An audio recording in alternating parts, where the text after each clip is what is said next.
감사합니다. 우리 힘찬 찬양 우리 감사드립니다. 오늘 우리 계시는 하나님의 말씀 우리 같이 보겠습니다. 요한복음 2장 13절부터 25절까지 말씀이 되겠습니다. 요한복음 2장 13절부터 25절 말씀입니다. 요한복음 2장 13절부터 25절까지 말씀입니다. 찾으신 줄 알고 한 절씩 교대로 교독하겠습니다. 유대인의 유월절이 가까운지라 예수께서 예루살렘으로 올라가셨더니 사람들과 돈 바꾸는 사람들이 앉아 있는 것을 보시고 노끈으로 채찍을 만드사 양이나 소를 다 성전에서 내쫓으시고 돈 바꾸는 사람들의 돈을 쏟으시며 상을 엎으시고 비둘기 파는 사람들에게 이르시되 이것을 여기서 가져가라. 내 아버지의 집으로 장사하는 집을 만들지 말라 하시니 제자들이 성경 말씀에 주의 전을 사모하는 열심히 나를 삼키리라 한 것을 기억하더라. 이에 유대인들이 대답하여 예수께 말하기를 네가 이런 일을 행하니 무슨 표적을 우리에게 보이겠느냐. 예수께서 대답하여 이르시되 너희가 이 성전을 헐라 내가 사흘 동안에 일으키리라. 유대인들이 이르되 이 성전은 46년 동안의 지었건을 네가 3일 동안에 일으키겠느냐 하더라. 그러나 예수는 성전된 자기 육체를 가리켜 말씀하신 것이라.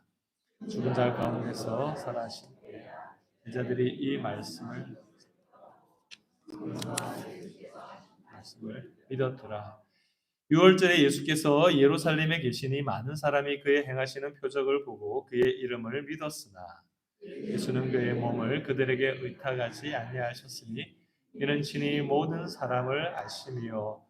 같이 읽겠습니다. 또 사람에 대하여 누구의 증언도 받으실 필요가 없었으니 이는 그가 친히 사람의 속에 있는 것을 아셨음이니라. 아멘. 네, 우리 지난 주일날이 무슨 주일이었죠?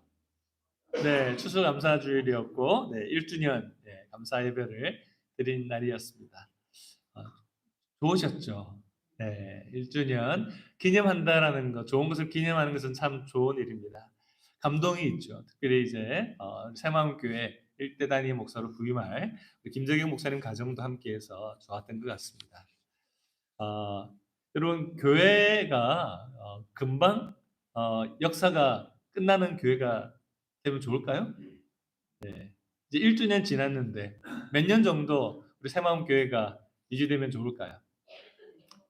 네, 주님 오실 때까지? 네, 그렇죠. 다 그런 기대를 할 겁니다. 하나님 나라를 향한 그 비전 또 헌신 속에서 또 계속해서 성도들이 있고 또 안 믿는 사람들이 또 전도를 받아서 예수님을 믿고 또 교회에 출석하면서 신앙이 성장하고 또 다음 세대에 계속해서 그 비전과 신앙이 이어지기를 원하는 그런 마음들을 다 가지고 있습니다. 근데 이런 교회가 되기 위해서는 여러 사실 세상 속에서 우리가 찬양대 찬양을 들었던 것처럼 마귀의 도전들이 많이 있기 때문에 이런 도전을 이겨야 되고 또 장애물들을 넘어서야 되는 것이 있습니다. 영적인 현실은 그냥 그대로 그냥 쉽게 우리가 좋은 신앙, 또 행복하고 아름다운 그 결과물들을 만들어내는 것은 아니라는 거죠. 특별히 우리가 신앙생활하는 이런 우리 교회를 한인교회라고 하잖아요. 미국에 있는 이민자로서 우리 한인들이 중심에서 신앙생활하는 교회입니다.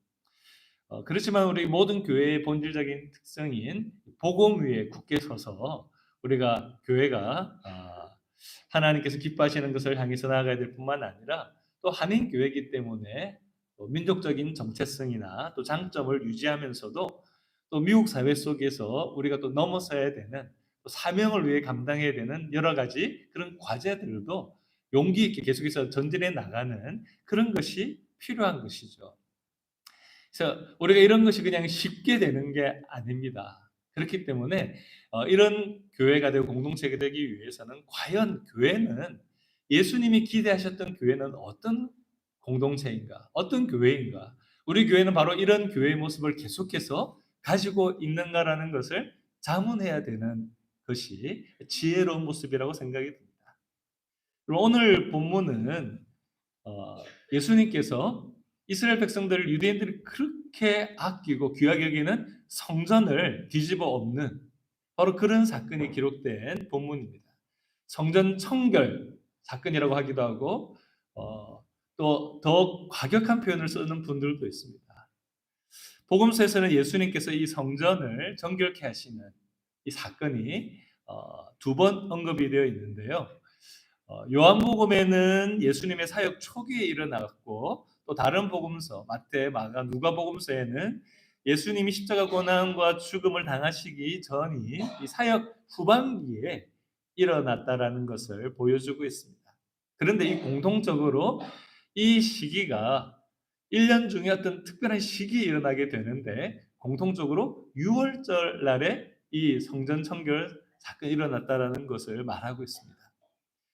유대인의 절기인 6월절에 예수님은 가버나움에서 어머니와 형제들과 가버나움으로 갔다가 그리고 다시 예루살렘으로 이 6월절 명절을 지키기 위해 올라가게 되는 거죠. 근데 예수님이 예루살렘에 도착해서 성전 안에 들어갔을 때 예수님이 정말 가슴 아프고 정말 안타까운 상황을 보게 됩니다. 성전들에서 소와 양과 비둘기를 파는 사람들이 가득하고 또 그것을 하게 하기 위해서 돈을 바꾸어 주고 또 성전세를 내기 위해서 하는 이런 환전상들이 있으면서 폭리를 취하고 아수라장 같은 그런 모습이 되어 있는 모습을 보게 됩니다. 하나님께 예배드리는 것이 중심이 아니라 사람들이 정신없이 자신의 정말 모은 것을 해내기 위해서 또 그 가운데 이익을 추구하는 모습을 보신 거죠. 예수님이 바로 노끈으로 이 채찍을 만들어서 양과 소와 그리고 그것을 파는 사람들을 다 성전에서 쫓아내시고 그리고 돈 바꾸는 그런 사람들의 이 돈을 쏟아버리십니다. 이 동전 같은 게 또 쏟아지니까 얼마나 정신이 없을까요? 상을 둘러엎으십니다. 사실 이런 상황은 사실 성전에서 이런 일이 있었다라는 기록이 없죠. 유대인이 이 성전에서 이런 일을 행했다라는 기록이 없습니다. 엄청난 사건인 거죠. 예루살렘 성전은 이스라엘 백성들에게 어떤 곳이었습니까? 우리가 잘 아는 것처럼 유대인들의 신앙의 중심, 하나님이 어느 곳에나 계시지만 솔로몬 때 예루살렘 성전을 지으면서 하나님의 임재가 있고 자신들을 만나주고 또 이스라엘 백성들을 함께 모이게 하는 그 신앙의 중심적인 역할을 하는 곳이 예루살렘 성전이었습니다.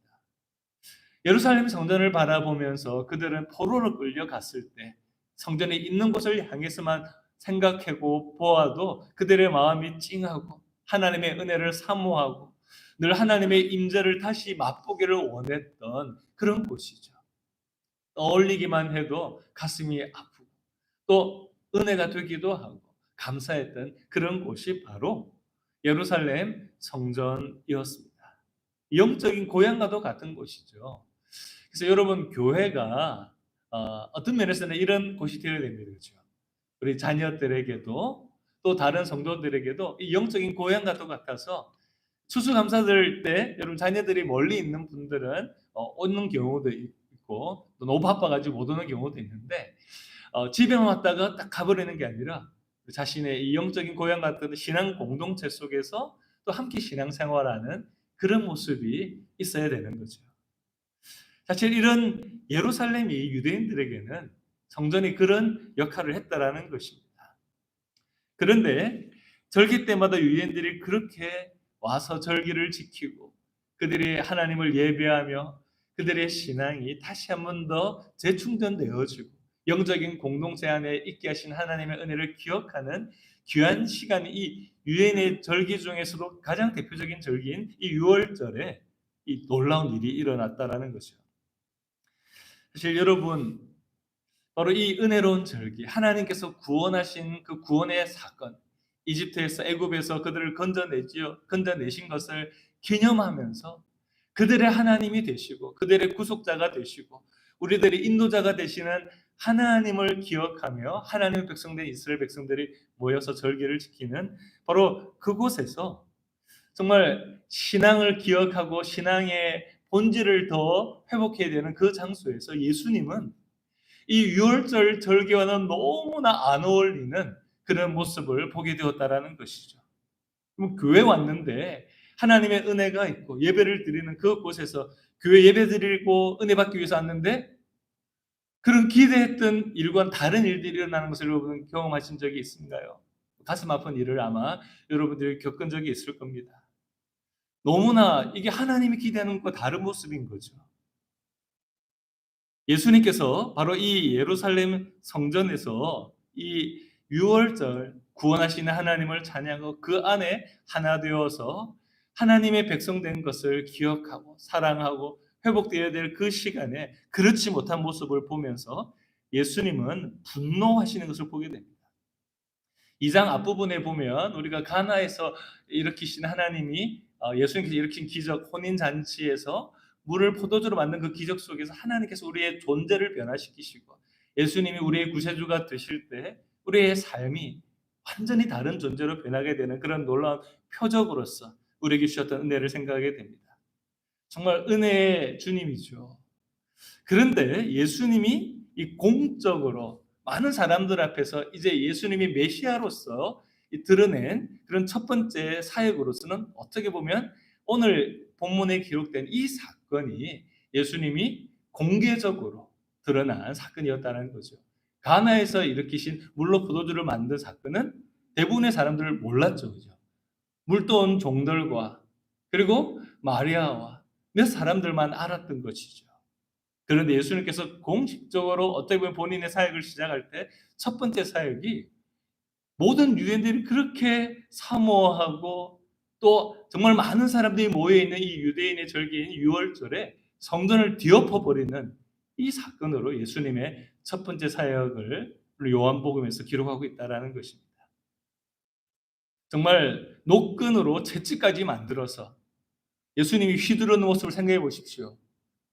너무나 무섭지 않습니까? 위협적이고 제가 이렇게 채찍으로 여러분들 막 이런 게 상상할 수 없는 거죠. 예수님께서 그렇게 사랑이 많고 인자신 예수님이 그것도 성전에서 채찍을 만들어서 상을 뒤엎으시고 사람들을 채찍으로 막 내쫓으시는 이런 모습을 보면 정말 우리는 너무나 큰 충격을 받을 수밖에 없습니다.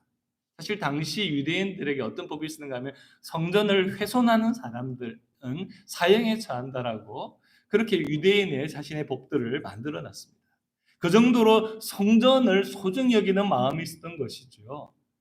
그런데 예수님께서 보실 때 유대인들이 말로는 성전을 그렇게 소중히 여기지만 그들이 성전을 여기는 신앙이 잘못되었다라고 지금 평가를 하시고 그 성전에서 성전을 완전히 뒤엎는 예수님께서 사역을 하고 계시다라는 것입니다. 우리는 정말 잘한다라고 하는 신앙생활에 대해서 혹시 예수님이 보시고 분노하시고 그리고 뒤엎는 그런 신앙생활을 한다면 얼마나 우리가 안타깝겠습니까? 혹시 우리들도 이런 모습이 되고 있지 않는지 점검해야 되는 것이죠. 특별히 종교 지도자들과 이 성전에 깊이 관여되어 있던 유대인들, 환전상이라든지 물건을 팔고 양들과 이런 동물들을 제사 드릴 흠없는 동물들을 파는 이런 사람들은 이 성전에 깊이 관련되어 있는 그런 사람들이었습니다. 이 사람들은 절기에 모여 있는 유대인들을 섬기기 위해서 그들이 하나님께 제사를 온전히 드릴 수 있도록 돕고자 하는 취지로 이런 일을 했다라고 하죠. 그리고 오랜 세월 동안 그 일을 해왔습니다. 성전 건물을 잘 지키고 또 성전이 더 멋있게 세워져가는 그 일에 이 성전에서 파는 그런 수입들을 사용했는지도 모르죠. 그러나 주님이 보시기에 그들은 이 성전을 이용해서 그들의 욕심을 채우고 하나님을 예배하는 것이 아니라 자기의 배를 숭배하고 자기 편한 대로 신앙생활하고 있는 그런 사람들이었다는 거죠. 그들은 잘못된 신앙, 타락한 존재였다라고 예수님께서 평가하시고 분노하시면서 그들을 정결케 하시는 그 놀라운 일을 행하고 있다는 것입니다. 사실 이 장면은 구약의 마지막 선지서인 말라기 선지자가 예언한 장면이 성취된 것으로 우리 사람들이 보고 있습니다. 말라기 선지서의 3장 1절부터 여러분 3절을 한번 찾아보십시오. 말라기서 구약의 마지막 부분, 말라기 3장 1절부터 3절까지 말씀을 한번 우리 보시겠습니다. 찾으신 분들은 같이 한번 읽어보겠습니다. 만군의 여호와가 이르노라. 보라, 내가 내 사자를 보내리니 그가 내 앞에서 길을 준비할 것이요 또 너희가 구하는 바 주가 갑자기 그의 성전에 임하시리니 곧 너희가 사모하는 바 언약의 사자가 임하실 것이라. 그가 임하시는 날을 누가 능히 당하며 그가 나타나는 때에 누가 능히 서리요. 그는 금을 연단한 자의 불과 표백하는 자의 잿물과 같을 것이라. 그가 은을 연단하여 깨끗하게 하는 자같이 앉아서 레위 자손을 깨끗하게 하되 금, 은 같이 그들을 연단하리니 그들이 공의로운 제물을 나 여호와께 바칠 것이라. 아멘. 하나님께서 예언을 통해서 알려주신 메시아가 왔을 때 행하시는 그 사역에 사람들을 회복시키고 병든 자를 고치시고 구원하시기도 하지만 도리어 그 하나님의 백성들이 갖고 있는 그 신앙 속에 잘못된 신앙, 그리고 종교인들, 제사장들과 레위인들이 하나님을 섬긴다고 하면서도 그들 가운데 있는 잘못된 행위들, 그들을 바로 깨끗하게 하실 것이라고 이야기를 하고 있습니다. 주님 앞에, 주님의 어미하신 눈앞에 누가 내 행위가 옳다라고 주장할 수가 있겠습니까? 그러나 특별히 주님께서 임하셨을 때 그들이 행하는 그 악한 일들에 대해서 마치 금을 연단하는 불처럼 더러운 것을 깨끗하게 표백하는 자의 잿물과 같이 예수님께서 그들의 죄악을 드러내시고 깨끗게 하실 것이다라고 바로 메시아의 사역을 이야기하고 있다는 것입니다.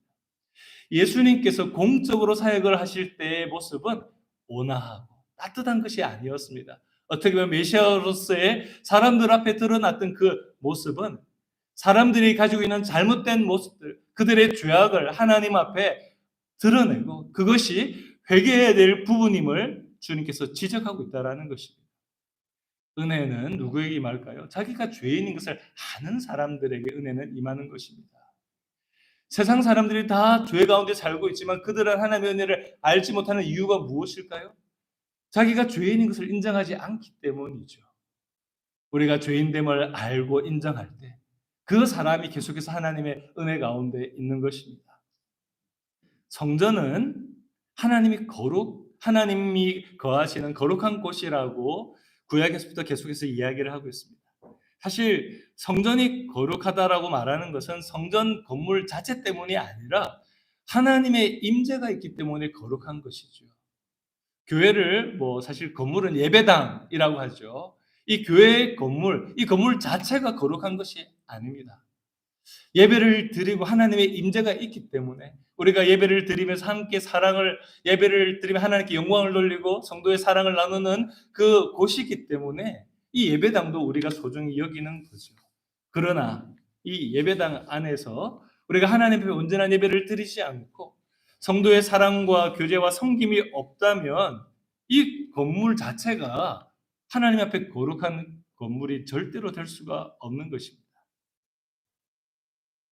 거룩하게 쓰임받기 위해 지어진 성전이 하나님의 거룩함, 하나님의 임재를 받기 위한 준비가 되어 있지 않다면 이것은 고쳐져야 되는 거죠. 무너져야 되어야 되는 그런 상황이 될 수도 있다는 것입니다. 제사를 위해서 하나님께 드리는 감사의 제사, 회개의 제사를 위해서 드리는 그 예물을 준비하고 또 그것을 위해서 돕는 이런 일들이 사리사욕을 탐하는 이런 탐욕의 그러한 모습으로 변해버렸다라는 것을 예수님 당시에 바로 이 유대인들의 이 생활을 보면서 우리는 발견하게 되는 것입니다. 하나님을 예배하는 것이 아니라 종교적인 외식을 하고 종교 권력으로 자신의 자리를 유지하고 사람들은 자기에게 편안한 그런 자기가 도움을 받고 자기에게 안전지대를 제공하고 그리고 자기에게 성공을 가져다 주는 그러한 생활만을 추구하고 있었다라는 것입니다. 한마디로 그들의 신앙은 더럽혀져 있었던 것이죠.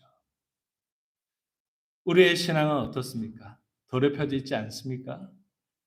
예수님은 회개보다는 정말 이 모습에 대해서 회개해야 되는데 도리어 예수님이 행하신 이 일에 대해서 반발하죠.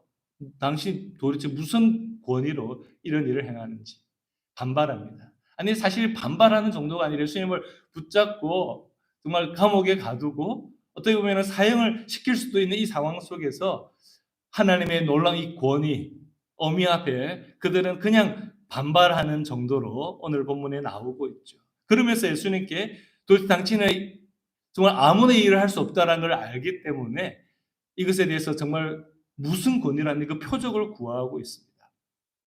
그럴 때 예수님께서는 그들에게 메시아가 세우실 새로운 역사에 대한 메시지를 표적으로 제시하고 있습니다. 단지 성전을 정결케 하는 정도가 아니라 성전을 허물라고 이야기하는 거죠. 내가 지금 뒤엎었던 것 그것 가지고 놀라느냐? 아예 이 성전을 허물어 버리라고 이야기를 하고 있습니다. 그러면 예수님께서 3일 만에 이 성전을 다시 세울 것이다라고 말하고 있는 것이죠. 예수님 당시의 성전은 세 번째 성전이라고 하죠. 솔로몬이 세웠던 솔로몬 성전, 그리고 그들이 포로로 끌려고 난 뒤에 해파된 성전을 새롭게 돌아온 지도자 스룹바벨과 함께 지었던 스룹바벨 성전, 그리고 다시 정말 여러 가지 부분들에 대해서 낡은 이 성전을 이 헤롯 왕이 유대인들의 환심을 사기 위해서 확장하고 더 멋있게 짓고 있었던 이 헤롯 성전이라고 사람들에게 불려지는 이 세 번째 성전 공사를 하고 있었습니다. 근데 이 공사를 너무나 크게 하고 있어서 사람들이 보기에 대단해 보였던 것이죠. 이 46년째 이 공사가 진행되고 있다라고 지금 이야기를 하고 있는 것입니다. 아직도 공사가 끝나지 않았습니다.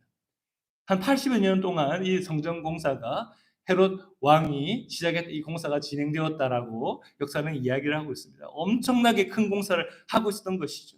외형은 예루살렘 성전의 화려하고 웅장하고 바로 그런 모습을 가지고 있는 그 모습을 하고 있었는데 이 공사를 하고 있었던 이 예루살렘 성전을 무너뜨리라고 이야기를 하고 있다는 것입니다. 그런데 이것은 단지 눈에 보이는 성전, 건물이나 외형을 말씀하신 것이 아니었죠. 제자들도 그때는 알지 못했다고 이야기하고 있습니다. 제자들도 나중이 되어서야 이것은 예수님이 십자가에 죽으시고 부활하신 이후에 이 말씀의 의미를 깨달았다는 거죠. 성전을 헐라고 하신 것은 바로 예수님의 몸, 그분이 십자가에 죽으실 것을 의미하는 것이었고, 내가 사흘 안에 다시 짓겠다고 하신 것은 예수님이 죽은 지 3일 만에 부활하실 것을 말씀하셨다라는 것을 제자들은 깨닫게 되었다라고 이야기를 하고 있습니다. 외형적인 것에 눈이 빠져 있는 사람들은 예수님이 우리의 상황 속에서 어떤 일을 행하셔도 당장 깨닫지 못할 때가 많습니다. 그러나 십자가 앞에서 부활하신 주님을 늘 바라보고 사는 그 사람은 하나님이 우리 가운데 일하시고 행하시는 것을 깨달을 수 있는 은혜가 있다라는 것을 우리는 오늘 말씀을 통해서도 보게 됩니다. 교회가 많습니다. 그죠? 근데 교회가 하나님이 기뻐하시는 전부 다 교회다. 이렇게 말할 수는 없습니다. 다 건강한 교회다. 이렇게 말할 수가 없는 거죠. 여러분, 새마음 교회를 건강하게 세우기 위해서 하나님이 기뻐하시는 교회, 인정하시는 교회와 성도들이 되기 위해서 어떻게 해야 될까요? 우리는 예수님께서 세우고자 했던 그 교회의 첫 출발부터 우리는 보아야 됩니다. 예수님 우리에게 말씀하셨던 교회의 본질을 늘 우리가 주목하고 그것을 우리에게 거울로 삼아야 되는 것이죠. 성경에는 예수님과 제자들이 대화했던 것 속에서 이 교회에 대한 것이 처음 등장하게 됩니다. 이 마태복음에서는 16장에 등장하게 되는데 예수님이 이 질문을 제자들에게 하시는 것으로 교회에 대한 이야기가 나오게 됩니다. 예수님 당시에 사람들이 예수님을 어떻게 생각하는지 예수님이 제자들에게 물으시죠. 세례 요한, 더러는 엘리야 같은, 아니 예레미야 같은 선지자라고 그들 중에 한 사람이라고 이야기를 합니다. 라고 제자들이 대답을 합니다.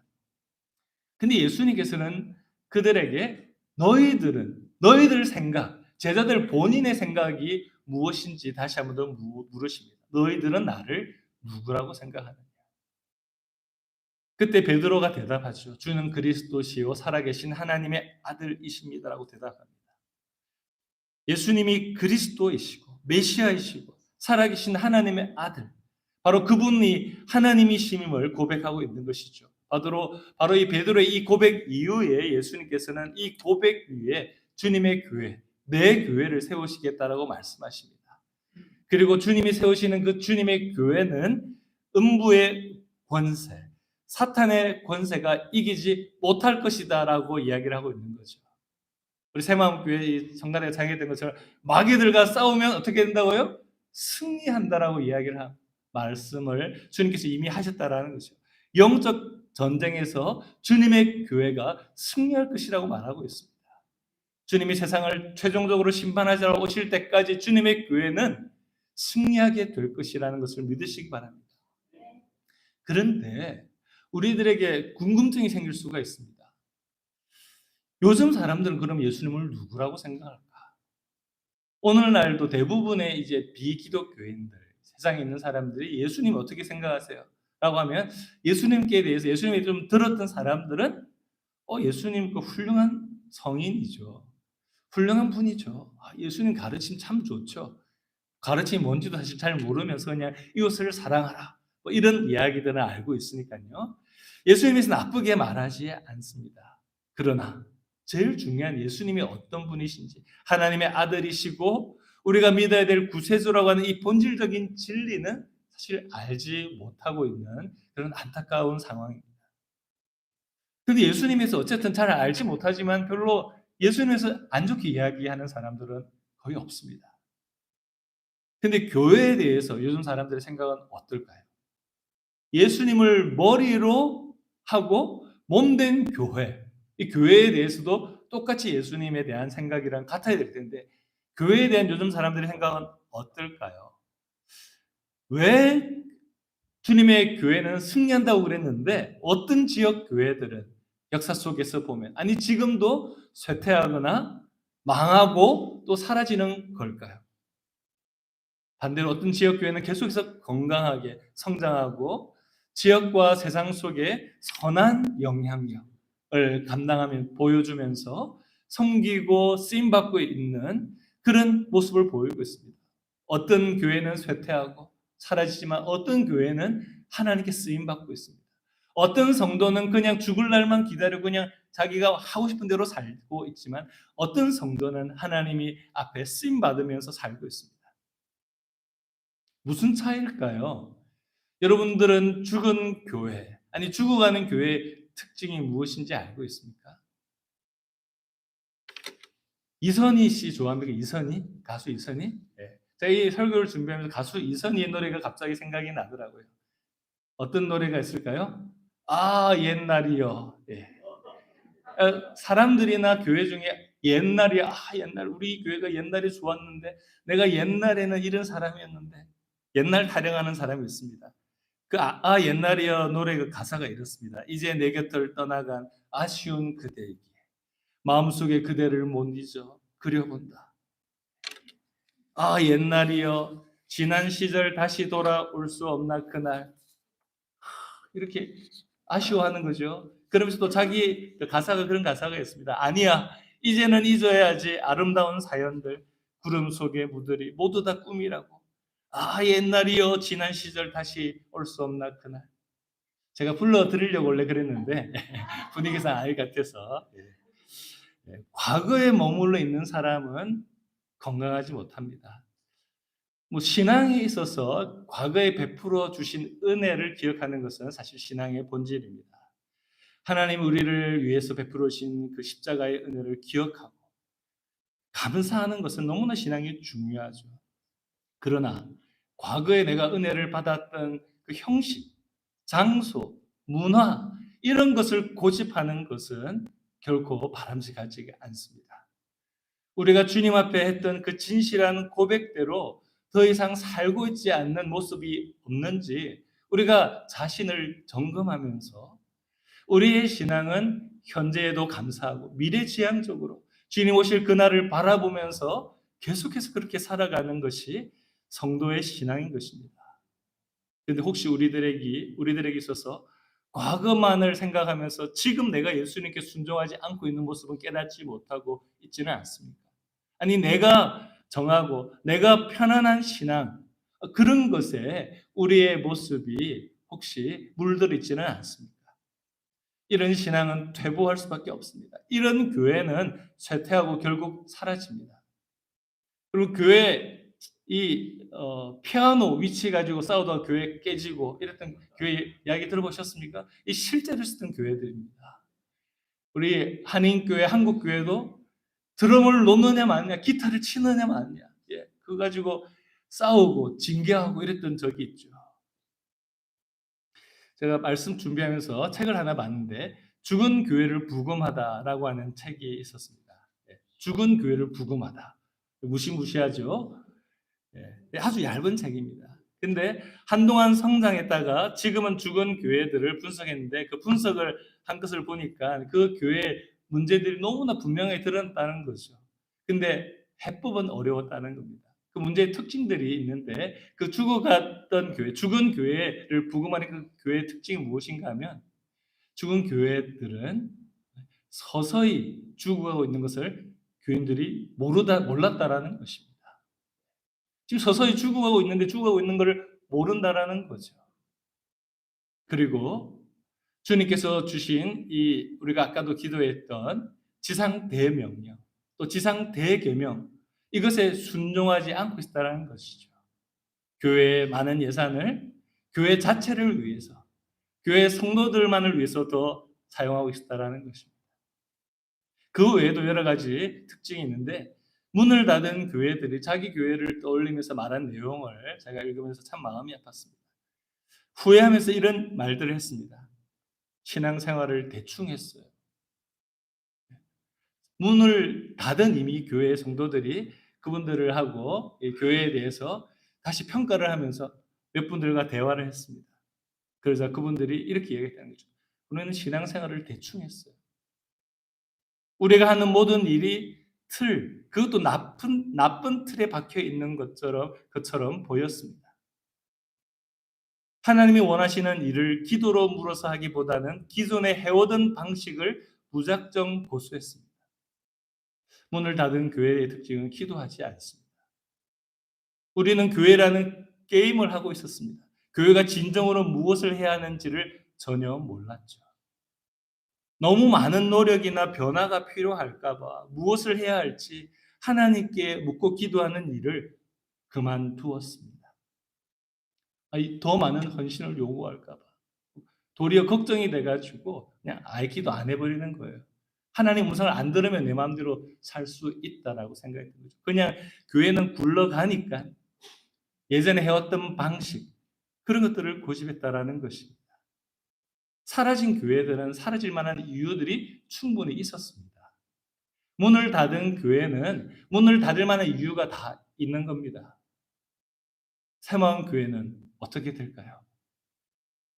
교회나 성도들이 외적인 전통이나 프로그램을 마치 진리처럼 여기고 나에게 익숙한 것만 고집하는, 자기의 취향을 고집하는 교회는 교회 역사 속에서나 이런 교회 이 조사를 통해서 드러난 분명한 결과는 장기적으로 존재하지 못했다라는 것입니다.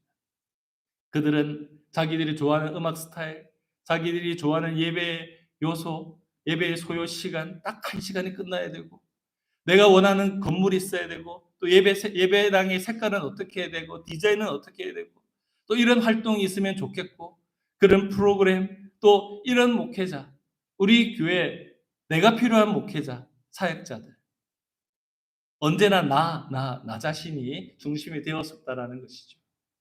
물론 목회자가 우리들에게 좋은 목회자가 되는 것 중요하죠. 그러나 더 중요한 질문은 하나님께서 기뻐하시는 목회자인가? 하나님께서 기뻐하시는 우리가 프로그램을 하고 있는가? 하나님 앞에 우리가 한 영혼을 더 구원하기 위해서 교회는 노력하고 있는가? 바로 그 부분들에 대해서 교회는 가야 된다는 것입니다. 주님이 성전을 정결케 하는 이 사건을 통해서 하나님 앞에 그렇게 우리가 소중히 여겼던 형식들, 그 형식들이 중요한 것이 아니라는 거죠. 그 안에 하나님 앞에 진정한 겸손과 하나님을 높이고 그 말씀 가운데 순종하는 모습이 없는 나 중심적인 그런 신앙의 태도는 다 여러분 쫓아내야 된다는 것이죠. 우리가 십자가에 죽으시고 부활하심으로 죄사함의 길을 여시고 모든 거짓된 것과 죄악의 권세를 허무시고 승리하신 그 예수님을 우리가 구주로 믿고 있다는 사실을 그럼 우리가 마음속에 또 늘 우리의 삶 속에 늘 기억하고 은혜 가운데 감사하는 신앙생활 되시기를 바랍니다. 주님은 이 일을 위해서, 이 승리를 위해서 십자가에 고난 당하시는 것을 외면하지 않으시고 친히 그 고난을 향해서 걸어가시고 죽으시고 우리를 위해서 그 사랑을 베푸시고 그리고 주님의 몸된 교회를 세우셨습니다. 우리가 그래서 살아계신 하나님의 성전인 거죠. 성도 한 사람 한 사람이 교회인 것입니다. 우리가 그리스도 안에서 서로 연결되어져 있다는 것을 기억하며 그 성도를 주님의 몸으로 생각하며 서로를 여러분 귀하게 하게 되는 것이죠. 번호 한 명, 숫자가 늘어났다라는 건 단순히 숫자의 개념이 아니라 그리스도의 몸으로 서로를 생각하고 서로 연결되어 있음을 감사하고 주님의 뜻을 따라 서로 협력하여 주님의 몸을 세워가는 그러한 존재로서 교회를 이해하고 서로를 우리가 생각해야 될 줄 믿습니다. 우리가 잘못 형성되어 온 교회에 대한 생각, 신앙에 대한 태도 이런 것들이 있다면 여러분 새마음 교회가 계속해서 주님 앞에 기뻐하시는 교회가 되기 위해서는 이런 잘못된 생각들이 발견되어지면 다 허무시기 바랍니다. 하나님의 임재가 있는 성전을 사랑하는 열심이 우리 주님께 있었던 것이죠. 우리의 주님이 자신의 교회를 성전을 정결케 하기 위해서 모든 것을 뒤엎어 버리셨습니다. 탐욕과 수많은 죄들로 인하여 하나님을 예배하는 곳이 더럽혀지는 것을 방치하지 않으셨습니다. 우리는 하나님의 성전된 우리 자신과 교회를 더럽히는 그런 죄에 대해서 우리를 분별하고 내 안에 그런 죄가 있다면 회개하고 우리 교회 안에 그런 죄들이 보인다면 같이 하나님 앞에 회개해야 될 것입니다. 죄와 사망에서 우리를 구원해 주신 하나님을 사랑하는 것 당연하죠. 그렇죠? 우리를 위해서 그 사랑을 베풀어 주신 하나님의 은혜를 깨달았다면 주님을 마음을 다해 정성을 다해 힘을 다해 사랑하는 것 당연합니다. 우리를 함께 구원해 주시고 하나님의 백성으로 삼아 주셔서 한 신앙 공동체에서 형제 자매로 영적인 가족으로 신앙 생활하게 해 주신 그 은혜를 감사하는 것 여러분 당연합니다. 우리가 빛과 소금으로 이 땅 가운데 우리의 정체성 있게 하시고 그리고 우리에게 귀한 사명도 맡겨주셔서 복음을 위해 살아가는 것 정말 당연합니다. 그런데 그 당연한 것이 잘 안 되지 않습니까? 이 당연한데 당연히 그렇게 되어야 되는 당연한 게 안 되고 있는 이유가 무엇일까요? 그냥 내가 연약해서 원래 저 연약해서 그래요. 늘 핑계 대는 것이 그렇게 당연할까요? 혹시 내가 중심이 되어 있기 때문에 아닙니까? 내가 그렇게 아직까지도 포기하지 않고 내가 편안하고 좋은 것이 더 중요하게 여기는 그런 모습으로 우리가 살고 있지 않는지를 점검하시기를 바랍니다. 십자가 앞에서 예수님 앞에서 예수님께서 모든 죄의 권세를 무너뜨리시고 예수님 안에 새로운 은혜의 성전을 창조하시고 우리가 그 성전되게 하신 은혜를 기억하며 우리 안에 하나님께서 당연하게 그렇게 살아가도록 베푸르신 그 놀라운 은혜의 삶이 될 수 있도록 우리 모두 주님 앞에 오늘 말씀을 통해서 정결케 되는 그 신앙이 되시기를 축원합니다. 말씀을 맺겠습니다. 요한복음 1장에 말씀이 육신이 되어서 이 땅에 오신 그분은 자신을 성전되게 하시고 우리가 바로 그 성전 안에 연결되게 하셨습니다.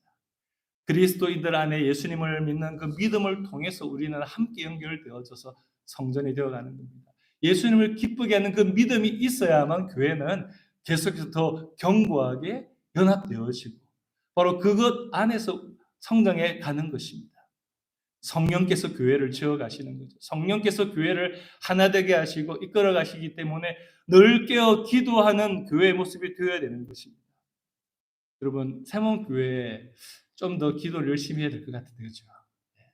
기도하는 열심을 회복하시기 바랍니다. 김재경 목사님이 와서 또 정말 교회가 하나님 앞에 깨어 기도하고 열심으로 주님이 기뻐하시는 모습을 위해서 우리가 다시 한번 더 헌신하는 모습이 되기를 원합니다. 교회에 대해서 세상이 생각하는 그런 부정적인 태도, 마귀가 주는 세상적인 시각을 여러분 버리시기 바랍니다.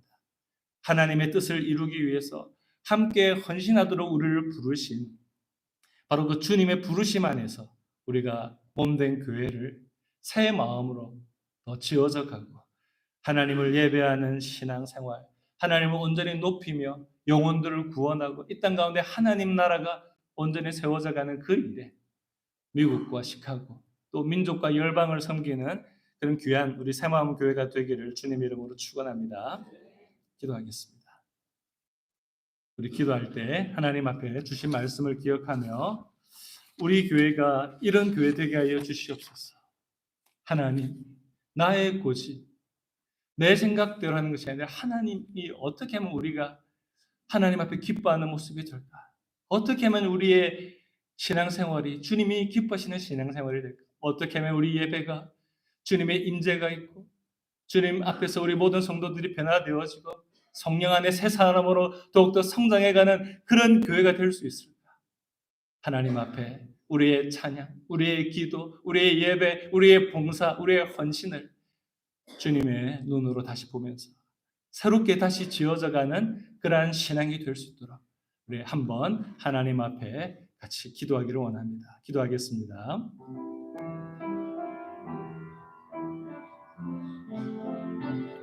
하나님 아버지 감사합니다.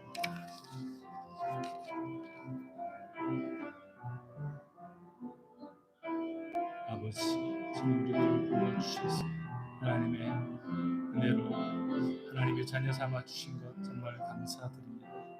하나님 우리 한 사람 한 사람 하나님 정말로 하나님 앞에 아무것도 내세울 수 없지만 주님의 은혜로 우리를 세워주셨사오니 하나님 우리가 함께 모여서 기도하게 해주시고 함께 모여 사랑하고 성령 안에서 주신 은혜를 나누고 서로를 나보다 낮게 여기고 존중하고 섬기며 함께 헌신해 나가는 그런 교회가 되게 하여 주시옵소서. 우리에게 맡겨주신 그 사명에 하나님 충성되게 하여 주시옵소서.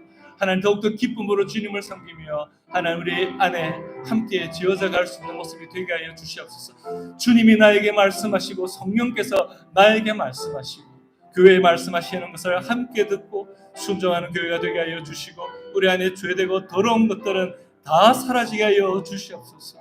하나님 우리의 중심에 오직 주님이 기뻐하시는 모습으로만 하나님 다시 세워질 수 있는 그러한 놀라운 은혜들을 허락하여 주시옵소서.